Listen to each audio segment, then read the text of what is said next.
سب طرح کی تعریف اللہ ہی کے لیے ہے، یہ تمام مخلوقات کا پروردگار ہے، اور درود اور سلام اس کے آخری پیغمبر محمد صلی اللہ علیہ وسلم پر صلی اللہ علیہ وسلم۔ میں شیطان ودود سے بچنے کے لیے اللہ کے پناہ مانگتا ہوں، شروع اللہ کا نام لے کر جو بڑا مہربان نہایت رحم والا ہے۔ اگلا سوال ہے، اگر کوئی شخص جان بوجھ کر قرآن کے مصحف کی ترتیب سے الٹ صورت پڑھ لے، مثلا پہلی رکعت میں سورہ فلق اور دوسری رکعت میں سورہ کافرون، تو کیا اس کی نماز درست ہوگی؟ سجدہ سہو ضروری تو نہیں ہوگا؟ سب کے نزدیک نماز درست ہے اور سجدہ سہو بھی نہیں ہے، البتہ حنفی کہتے ہیں کہ گناہگار ہو جائے گا، نماز ہو جائے گی، سجدہ سہو بھی نہیں ہوگا۔ لیکن حنفی اس لیے کہتے ہیں کہ ان کا بزرگ ان کو پٹی پڑھا گئے ہیں۔ ہمارے پاس تو صحیح مسلم میں حدیث ہے کہ نبی صلی اللہ علیہ وآلہ وسلم نے، صحابہ کرام کہتے ہیں ہم ایک دفعہ نماز پڑھائی، پہلی رکعت میں سورہ نساء پڑھی اور دوسرے میں سورہ آل عمران پڑھی، تو آپ نے تو اس طرح کیا ہے۔ اس طرح صحیح مسلم میں ایک حدیث ہے کہ نبی علیہ السلام نے پہلی رکعت میں سورہ اخلاص پڑھی اور دوسری میں سورۃ الکافرون پڑھی، تو ترتیب بدل کے پڑھنا بھی سنت ہے، دونوں طریقے سنت ہے، ترتیب سے بھی پڑھے کوئی وہ بھی سنت، ترتیب بدل کے بھی پڑھے وہ بھی سنت۔ سجدہ صاحب تو ویسے کسی کے نزدیک وہ کہتے ہیں جی قرآن الٹا نہ پڑھو کہیں اللہ تمہارا دل نہ الٹے کر دے۔ ہاں یہ باقاعدہ ان کی فقہ کی کتابیں اٹھا کے دیکھیں، قرآن الٹا کون پڑھ رہا ہے؟ الٹا تو یہ ہے کہ بھی قل هو اللہ احد ہے، اس آیت میں دال اینڈ پہ اور دال میں پہلے پڑھ دوں، جیسے وہ یہ تعویذات لکھنے والے جادوگر کرتے ہیں، آیتوں کو الٹا کر دیتے ہیں۔ سورت تو الٹ ہو ہی نہیں سکتی، جب میں پوری سورت پڑھوں تو الٹ کیسے ہوئی؟ قرآن الٹا پڑھنا تو نہ ہوا۔ اور پھر مجھے یہ بتائیں کہ قرآن کے مصحف کی جو ترتیب ہے، کیا نزول کی ترتیب یہی ہے؟ تو سب سے پہلے تو آپ یہ کہیں گے اللہ نے الٹا قرآن نازل کیا ہے، 30واں پارہ پہلے نازل ہوا ہے، 30واں پارے میں جتنی صورتیں شروع میں نازل ہوئی ہیں، تو الٹا قرآن تو پہلے اللہ نے نازل کیا ہے، تو پھر آپ کیا فتویٰ لگائیں گے؟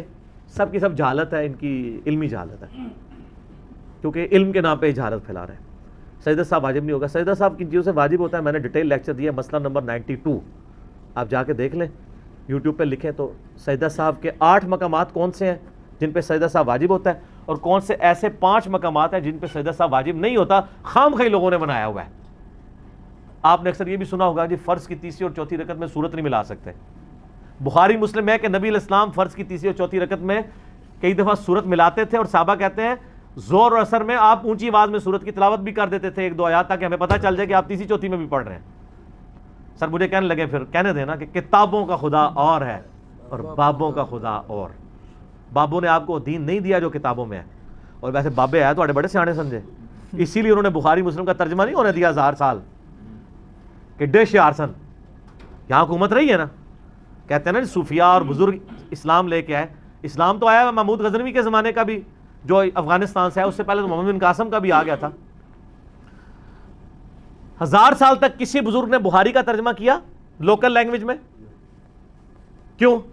وہ سارے حنفی تھے، ان کو پتا بخاری ترجمہ ہو گیا تو لوگ ہمیں چھوڑ دیں گے، روایتیں شروع کر دیں گے۔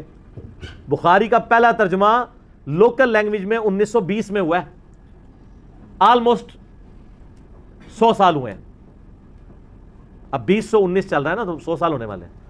وہ کیا تھا علامہ وحید الزمان نے، جو بند کے عالم تھے، بس ترجمہ کیا، ساتھ ہی اہل حدیث ہو کے وہ نقصان ہو گیا نا، دیکھا بزرگوں کی کتنی حکمت تھی، وہ 1000 سال کا ڈکا لگ گیا، اسے صحیح لایا سی، اون ڈکا کھل گیا۔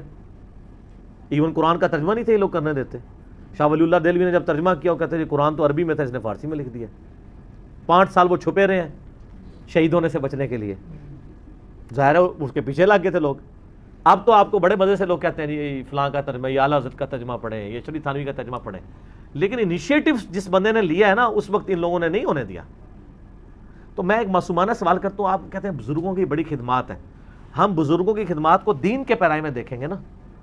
آپ اگر مجھے کہتے ہیں بخاری مسلم کی تعلیمات ہیں، میں کہوں گا بالکل یہ پڑھی سر، ہم اس سے فیض حاصل کر رہے ہیں، لیکن آپ کہتے ہیں نہیں فلاں بزرگ کا جو مزار بنا ہوا ہے اتنی دنیا جا رہی ہے، ان کی بڑی اسلام کے لیے خدمات ہے، تو ہم کہتے ہیں بتائیں قرآن کا کون سا ترجمہ انہوں نے لکھا ہے، قرآن کی کون سی تفسیر لکھی ہے، بخاری شریف کی شرح لکھی ہے انہوں نے؟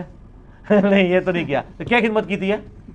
روٹی کھواندے رہے نے اپنے مزار والے، اور تو کچھ بھی نہیں نہ کیتا، کلمہ پڑھا دیا نا۔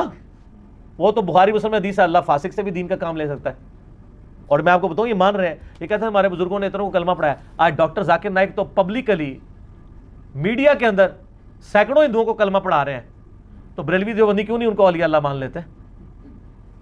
ہے پھکی، اب کہیں گے نہیں گمراہ ہے، تو آپ کے باپ بھی اگر کلمہ پڑھاتے رہے ہیں اور ان کو ہم ان کے عقیدوں کی بنیاد پہ اگر گمراہ سمجھتے ہیں تو سر ناراض نہ ہویا کرو، بیماری تو ایک ہی ہے، اپنا ابا تو انہوں چنگا لگتا ہے۔ جب ہم کہتے ہیں کلمہ تو پڑھایا تھا لیکن عقائد میں خرابیاں دے کے گئے ہیں۔ میرا یوٹیوب پہ کلپ ہے، بالکل میں نے اس مسئلے کی انجینئرنگ کر دی ہے۔ انڈیا، پاکستان، بنگلہ دیش میں، برصغیر پاک و ہند میں کیا بزرگوں نے اسلام پھیلایا؟ تو میں نے بتایا کہ اسلام نہیں پھیلایا انہوں نے، اسلام نے ان کو قبول کیا۔ انہوں نے اگر اسلام کو قبول کیا ہوتا تو یہ بدعت ادھر جاری نہ کرتے۔ یہ فرق اسی لیے۔ تو اب دیکھ، لیکن اللہ کا شکر ہے کہ بزرگوں کی آنے والی نسلیں جو ہیں وہ کتاب و سنت پڑھ کے انورٹڈ کاموں میں گمراہ ہو رہی ہیں، یعنی ہدایت تک پہنچ رہی ہیں، جھوم جھوم کے کہہ رہی ہیں کہ نہ میں وابی نہ میں بابی، میں ہوں مسلم، علمی کتاب۔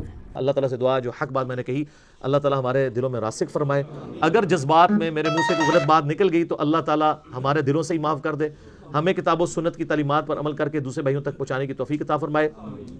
سبحانک اللہم و بحمدک، اشہد ان لا الہ الا انت، استغفرک و اتوب الیک۔